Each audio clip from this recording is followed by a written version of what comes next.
설교 제목이 예수께서 노하신다 이런 제목인데 조금 불편하네요. 아침부터 야단 맞아야 되나 그래서 네. 자, 오늘 읽으신 본문은 마가복음 9장 36절 37절인데 어린아이가 나옵니다. 그런데 다분히 예수님께서 좀 의도적으로 36절을 보시면 어린아이 하나를 데려다가 그랬습니다. 그러니까 take him, 그를 데려와서 그 다음에 세우시고 set, 그를 딱 사람들 가운데서 딱 세우고 그 다음에 그를 끌을 안으시고 팔에 안으시고 그 다음에 제자들에게 이르시되 이렇게 말한 거죠. 그러니까 제자들에게 뭔가를 말씀하시기 위해서 아이를 일부러 데려다가 그리고 그들 가운데 세워서 이런 아이가 있는데 그 다음에 이런 아이를 내가 끌어 안아서 그 퍼포먼스가 이렇게 실물 교육이라 그럴까요? 시청각 교육이라 그럴까요? 그렇게 직접 그 아이를 통해서 뭔가를 제자들에게 말씀하시고자 하시는 게 있으셨다는 그런 뜻이죠. 그 37절에 보시면 누구든지 내 이름으로 이런 어린아이 하나 그 말 속에 담겨있는 뜻이 있겠습니다. 사람들이 이 어린아이를 보통 어떻게 생각하는지 이런 어린아이 그것도 하나를 영접하면 곧 나를 영접함이요 누구든지 나를 영접하면 나를 영접함이 아니요 나를 보내신 이를 영접함이라 이렇게 얘기를 했다는 것입니다. 그러니까 이 아이를 소중히 여겨라, 이 아이를 무시하지 마라, 이 아이를 대수롭지 않게 여기지 마라. 흔히 너희들이 이 아이를 애 취급하고 또 미물로 취급하고 제대로 된 하나의 인격체로 인정하지 않으려고 하는 경향이 있는데 이 아이를 영접하는 것이 나를 영접하는 것이고 하나님을 대하듯이 이 어린 아이를 대해야 된다 이렇게 얘기를 하시는 거죠. 우리 내일이 어린이 주일이기도 하고 한국에서는 꽃주일이라고 하기도 하고 그럽니다만은 우리는 어린아이가 성경에 몇 번 이렇게 나오는데 흔히 우리가 배우기를 어린아이 같은 신앙을 가져야 된다 이런 말을 많이 들었습니다.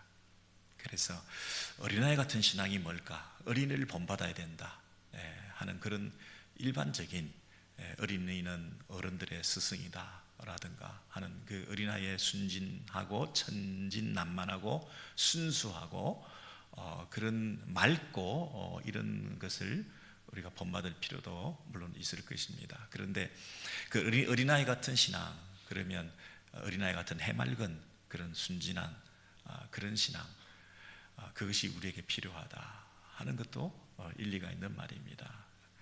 어른들은 너무 때묻고 또 계산적이고 영악하고 약삭 빠르고 세상에 타협하고 그런 경향이 있는데 어린아이들은 순수하니까 그런 순수한 신앙을 가져야 된다 이렇게 얘기를 할 수도 있습니다.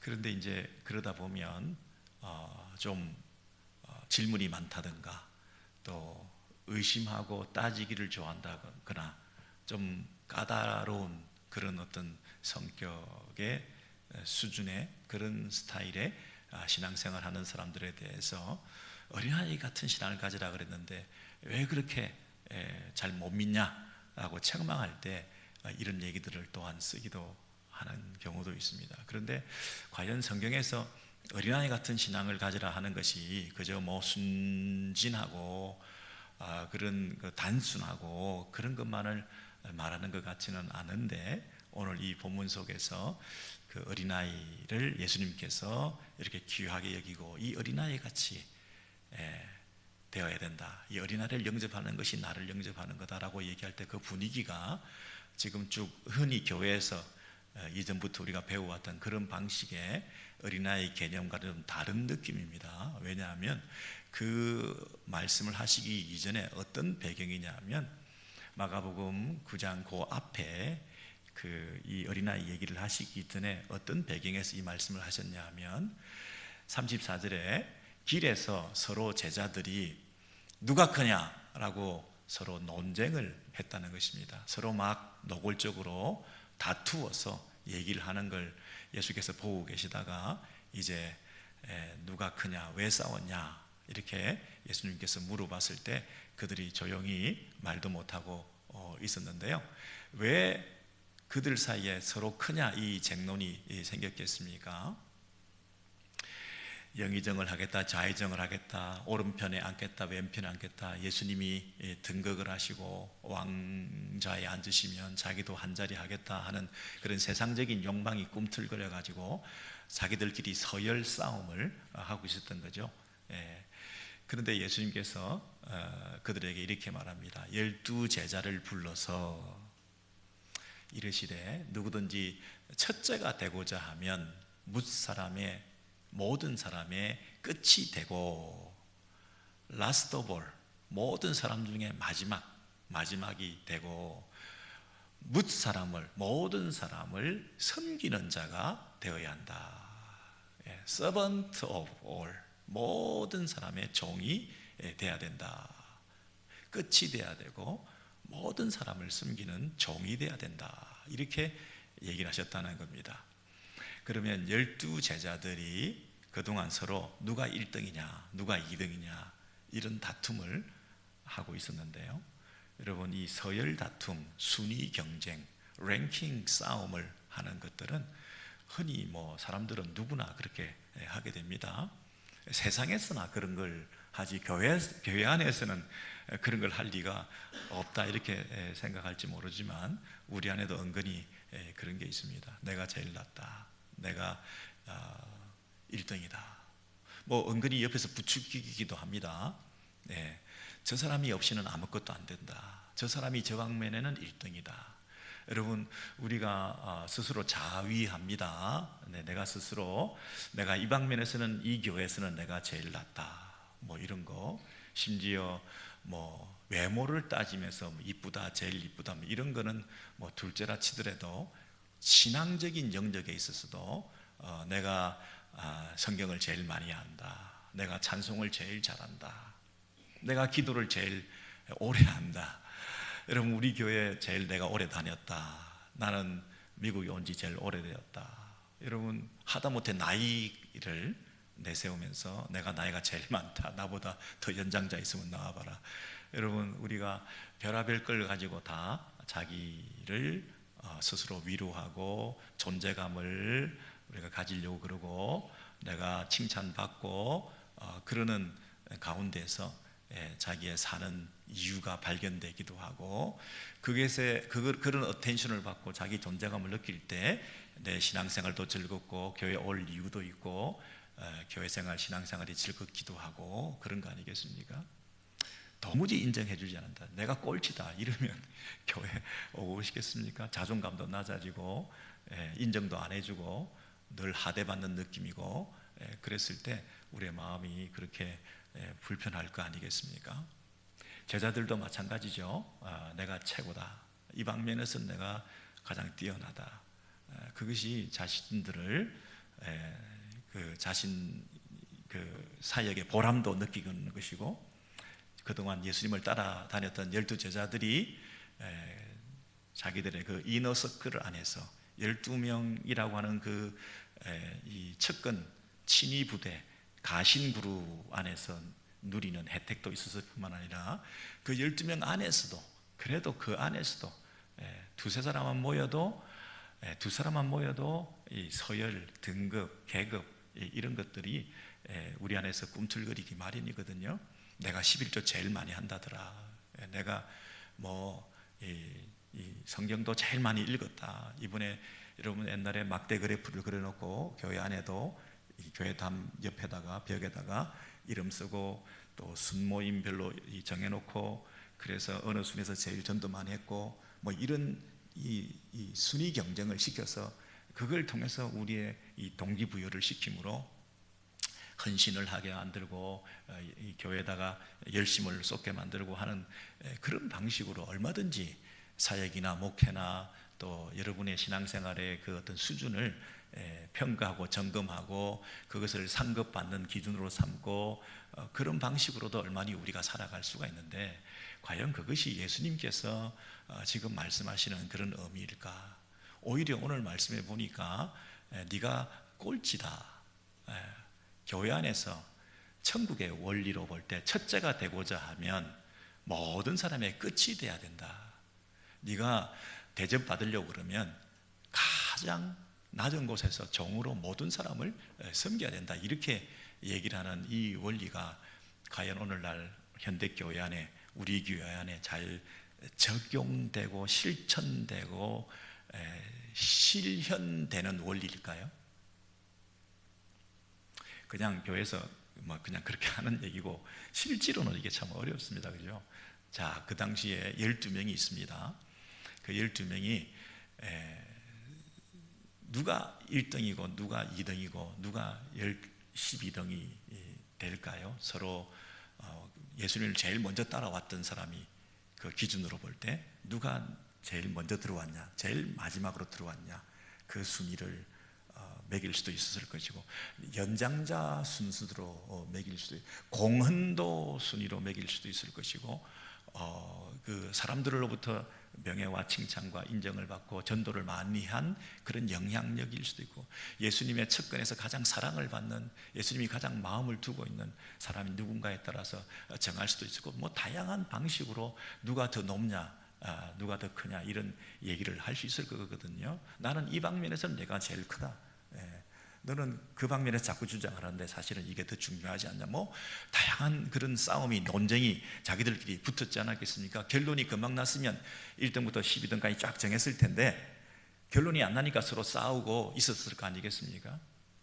그랬을 때 예수님께서 모든 사람의 종이 되어야 된다.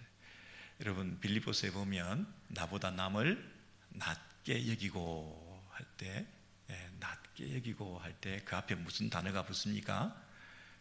겸손한 마음으로 각각 그러잖아요. 각각 서로. 여러분, 12명이 1대1로 서로 이렇게 대할 때, 이 A라는 사람이 B라는 사람을 대할 때 B보다 내가 낫다 하는 그런 마음으로 살아가는 사람들이었거든요. 너보다는 내가 낫다. 적어도 꼴찌는 아니다. 내가 12명 중에 꼴찌는 아니다라는 것으로 위로받고 살죠. 우리가 상위 리그에서 제일 밑에 두 팀만 잘려서 하위 리그로 내려간다고 할 때 감독 입장에서, 선수들 입장에서 적어도 제일 끝에 그 마지막 1, 2등, 끝에서부터 1, 2등만 아니면 내려가지는 않으니까, 그러니까 좀 위로가 있는 거죠. 꼴찌는 아니다, 제일 밑에는 아니다라고 하는 것으로 존재감과 삶의 어떤 그 이유를 충분히 찾을 수도 있죠. 그냥 중간 정도 하면서 살아가는 거죠. 여러분, 어떤 사람은 우울감에 도취되어서 내가 가장 우울하다, 내가 가장 나보다 나은 사람은 없다 하는 그런 도취감에 취해서 사는 사람도 있겠지만, 내가 꼴찌는 아니다 하는 그런 마음을 가지고 위로받으며 사는 사람들도 많이 있는데, 오늘 예수님께서는 네가 꼴찌다, 네가 제일 마지막이다. A라는 사람이 B를 대할 때도 B보다 내가 나은 것이 아니라 내가 이 사람보다 B보다 나은 것이 없다. 근데 A가 C를 대하면서도 또 내가 너보다 나은 것이 없다. 네가 더 여러 가지 면에서 더 뛰어나다. 나는 그저 종으로서 나는 너를 섬길 수밖에 없다. A가 F라는 사람을 대할 때도, 아니 이 사람들보다는 못하지만 F 너보다는 낫다라는 마음으로 그냥 내가 살아가려고 했는데, 또 이 사람과 각각 너희가 서로 각각 나보다 남을 낫게 하고, 이 각각을 하다 보니 결국은 모든 사람보다 더 내가 나을 것이 없는 사람이 되니까 내가 꼴찌인 거예요. 근데 A만 그런 게 아니라 B도 마찬가지예요. B도 C를 대할 때, F를 대할 때, D를 대할 때 각각 서로 대해 보니까 내가 자기도 꼴찌인 거예요. 그러니까 모두가 꼴찌인 거예요. 모두가 우리 안에 가장 못한 사람이 나고 가장 모든 사람을 나보다 더 낮게 여기는 그런 마음으로 이 공동체 안에서 내가 끝이 되고 라스트 오브 올, 모든 사람의 끝이 돼. 그리고 나는 모든 사람의 종이다. 서번트 오브 올, 모든 사람의 종이다. 그것이 예수님께서 지금 얘기를 하시는 원리라는 거예요. 그런데 이 얘기를 하고 난 다음에 아까 읽었던 본문, 어린아이를 데려다가 껴 안으시고 그들 앞에 세우셔서 이렇게 말씀하시는 거예요. 이 어린아이, 이런 어린아이 하나 같이 아니하면. 그러니까 그 당시에 이 어린아이를 어떻게 대하고 있었던가 하는 것을 우리가 이제 염두에 두고 순진하다든지 천진난만하다든지 요즘 어린아이들처럼 대접받는다든지, 요즘 시대 어린아이는 뭐 모든 게 365일이 어린이주일이고 미국은 뭐 어린아이 천국이고, 이 어린아이를 너무 중요하게 생각해서 부모들이 어린아이 말에 귀 기울이고 교회를 정할 때도 어린아이가 원하는 교회 가고 어린아이가 존경받는, 존대받는 그런 시대에 살고 있지만, 그 당시에는 어린아이가 아까도 말씀드렸듯이 사람으로 인정받지 못하는 거죠. 왜냐하면 어린아이가 1살까지 살 수 있는 확률이 30%고 10살까지 살 수 있는 확률이 50%예요. 그러니까 10살 전에 다 죽는 거예요. 그래서 3살 이전에 죽으면 장례도 치르지 않았다고 그래요. 왜냐하면 가족 구성원으로 받아들여져야 그 가족 안에서 가족을 잃은 슬픔과 아픔 때문에 장례도 치르고 그러는 건데, 아직 가족의 일원으로 받아들여지지도 않는 상태에 있는 아이는 3살 정도에 죽은 것은 다반사 일어나는 일이기 때문에 장례도 치르지 않았다고 그래요. 그렇게 인명이 귀하고 애가 잘 죽기 때문에 그 어린아이가 태어나면 그렇게 소중하게 그 생명을 귀하게 여길 줄 알았는데, 또 반면에 영아 유기, 영아 살해가 너무너무 많았다는 거예요. 왜냐하면 가난해서 못 키운다는 거예요. 이 흉년이 들었을 때 생긴 아이는 유기해도 괜찮다는 불문율 같은 것이 있어서, 해필이면 애를 낳았는데 그때 흉년든 작황이 좋지 않은 해다. 그러면 어린아이를 어떻게 키울 거냐는 거예요. 뿐만 아니라 두 번째 태어난 딸은 흔히 버려지는 것이 당연시되었다는 거예요. 왜냐하면 아이가 남아일 경우에는 노동력도 있고 용사로 쓰임받기도 하고 용도가 있지만, 어린아이는 딸 아이는 그렇게 쓸모가 없고 괜히 힘들기만 하고 노동력도 안 되는데, 첫째 딸 다음에 둘째 딸이 또 태어난다는 것은 우리 가정에 큰 도움이 안 된다는 거죠.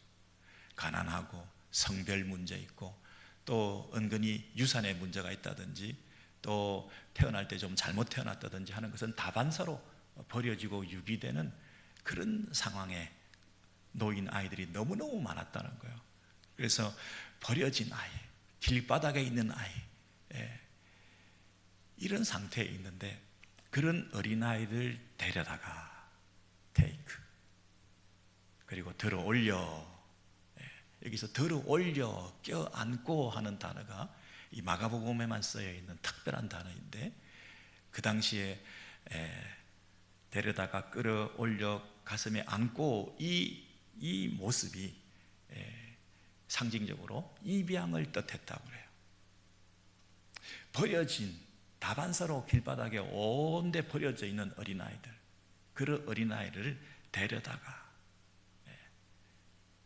들어 올리는 이 모습이 건져 올리다. 그래서 입양했다. 그 집에 새로운 식구로 맞아들였다. 그리고 그 어린아이를 축복하고 하는 것은 이 집의 상속자 개념을 가질 수 있도록까지 하는 그런 특별한 그런 동사로 쓰이고 있었다는 거예요.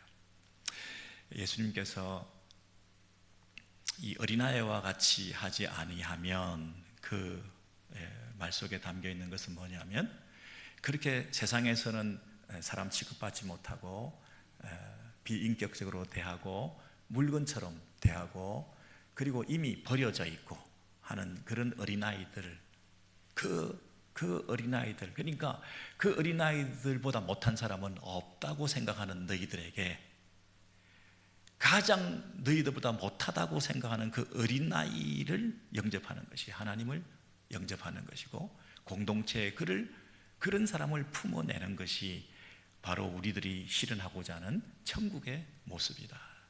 제자들의 공동체, 12명의 공동체 안에서 서로 누가 크냐라는 논쟁이 붙은 가운데 이런 어린아이 하나를 안고 이보다 더 너희들이 잘난 사람은 없다. 이 어린아이보다 다 낫다고 생각하는 사람에게 이 어린아이보다 너희들이 더 못하다고 생각하고 그 어린아이를 같은 사람을 섬기고 종로로 다룰 수 있는 모든 사람의 종이 되는, 그것이 내가 꿈꾸는 천국의 모습이다. 제자들의 신앙생활의 교회의 모습이다. 이렇게 얘기를 하는 거죠. 요즘 같은 어린아이가 대접받는 시대에 그 어린아이를 얘기하는 게 아니라, 지금 이 말씀을 오늘날 우리에게 적용한다면 우리는 어떤 적용을 할 수 있겠습니까? 버려진 사람, 소외된 사람, 잊혀진 사람, 대접받지 못하는 사람, 학대받는 사람, 교회에서 가장 천대받는 사람, 세상에서 가장 무시당하는 사람, 가장 우리가 생각할 때, 평가해 볼 때 별 볼 일 없다고 생각하는 사람, 적어도 저 사람보다는 내가 낫다고 생각하는 바로 그 사람이 바로 오늘날 어린아이예요. 이런 어린아이 하나를 할 때 그분이죠. 내가 그분보다 나은 것이 없다. 내가 그분을 내가 종된 모습으로 그를 섬기겠다. 그를 받아들여서 영접할 수 있고 하나님 나라의 상속자로 삼을 수 있는 그런 공동체를 이 땅에 실현하는 것이 제자들의 사명이다.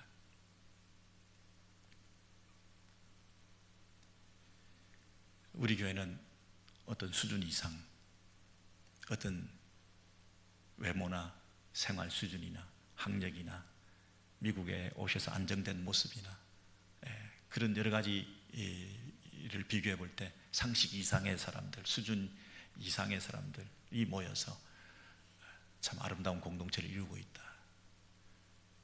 과연 자랑이 되겠습니까? 그리고 이렇게 모여있어 도토리 기저귀를 하면서 우리끼리 이 안에서도 또 서열 다툼을 하면서 내가 제일 오래됐다, 내가 제일 찬송을 잘한다, 내가 성경을 제일 많이 읽었다, 내가 기도를 제일 많이 한다, 내가 음식을 제일 잘 만든다, 내가 사람들을 제일 많이 초대했다, 내가 개척교회를 했다, 내가 한 번도 새벽기도 빠진 적이 없다. 여러분, 이런 정도의 수준에서 우리가 머물고 있다면 이게 교회라고 말할 수 있겠습니까?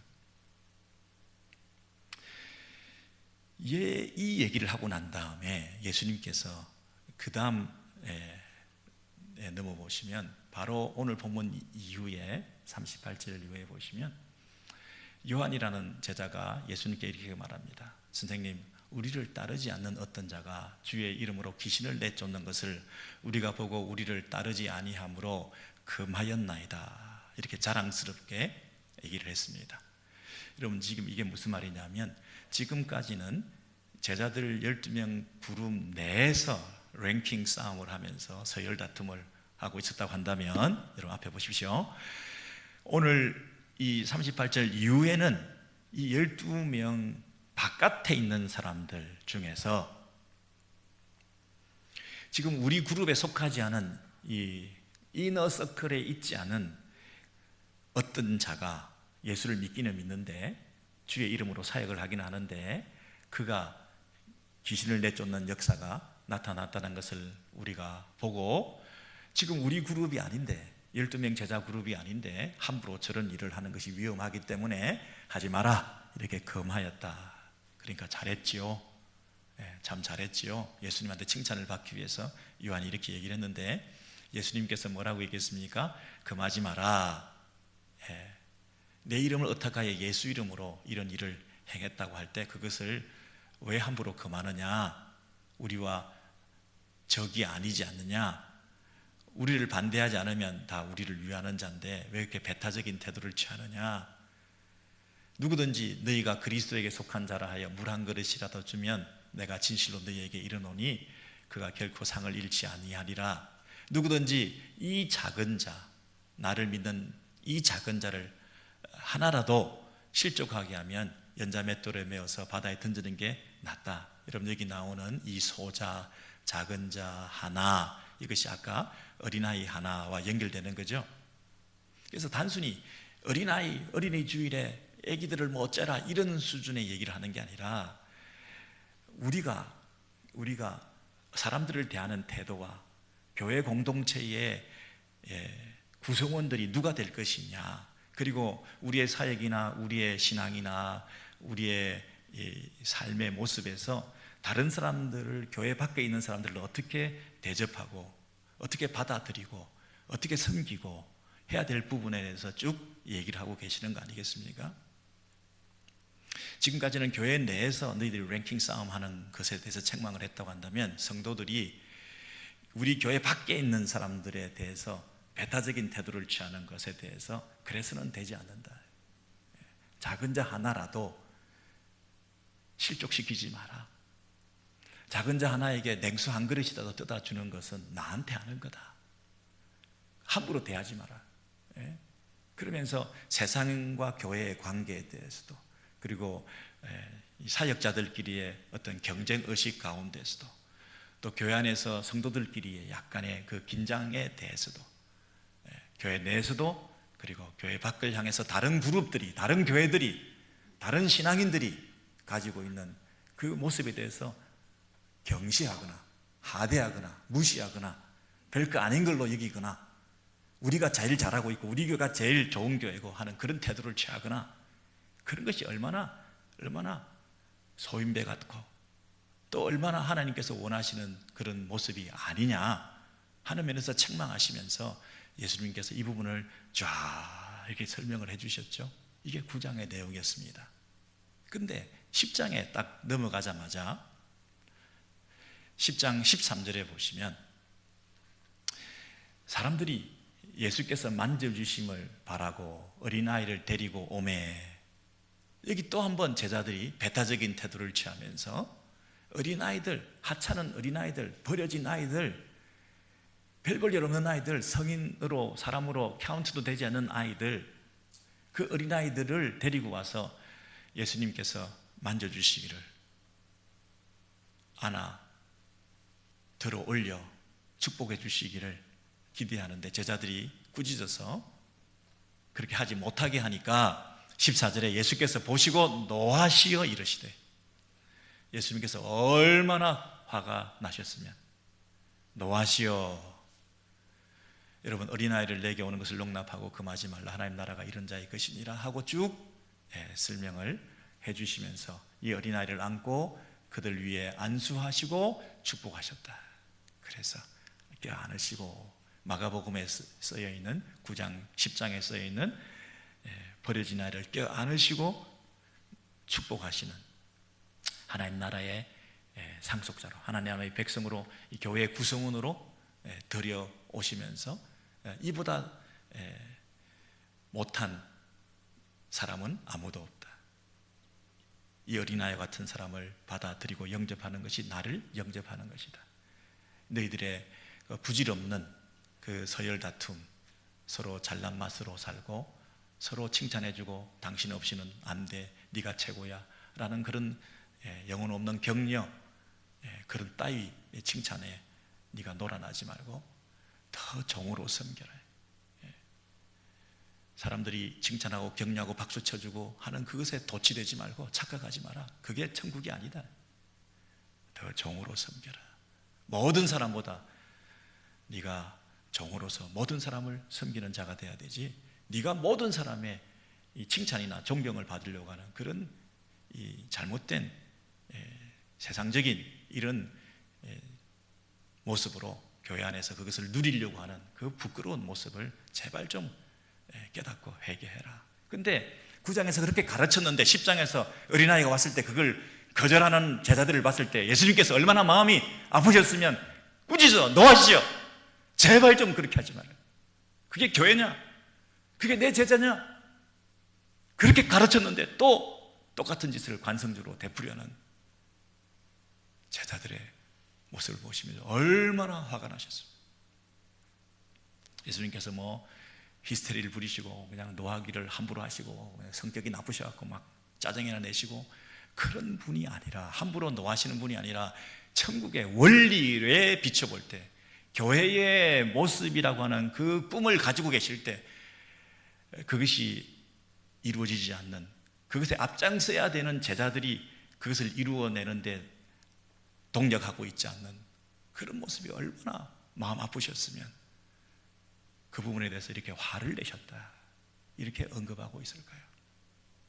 여러분, 새벽기도에 나오신 저와 여러분이 어떤 면에서는 이런 부분에서 가장 앞장서셔서 이 교회의 원래의 모습, 세상과 교회 안에서 우리가 살아가면서도 이 세상을 섬기고 세상에 있는 가장 비천하고 못난 부족한 인생들을 교회 공동체 안에서 믿음을 가지고 하나님께 예배하는 하나님의 백성들로 이끌어가야 될, 예수님께서 하셨던 그 모습처럼 그들을 take, 그리고 내 안에 품고 그리고 축복하고 사랑하고 하는 그런 관계 속으로 내가 모든 사람을 위해서 섬기는 종으로, 내가 가장 끝이다, 내가 라스트에 있는 사람이다, 나보다 못한 사람은 없다, 내가 제일 잘났다, 그 의식 속에서 한도 없이 상향적으로 올라가려고 추구하는 그런 인생이 아니라 내가 끝없이 내려가서 모든 사람을 섬길 수 있는 그런 제자의 삶을 살겠다는 그런 삶의 태도, 그런 방식으로, 그런 원리로 우리가 신앙생활해 나가는 우리가 될 때 하나님께서 노하시기는커녕 얼마나 칭찬하시고 기뻐하시고 흐뭇한 미소를 지으시며 착하고 충성된 종아 잘한다, 이렇게 여러분을 바라보시지 않겠습니까? 여러분의 신앙생활의 목표, 또 방향성, 또 여러분이 앞으로 어떤 부분에서 진력하고 열심을 내고 가야 될지, 그런 부분에서 많은 깨달음과 또 결단이 어린이 주일을 앞두고 이 아침에 있게 되기를 소원합니다.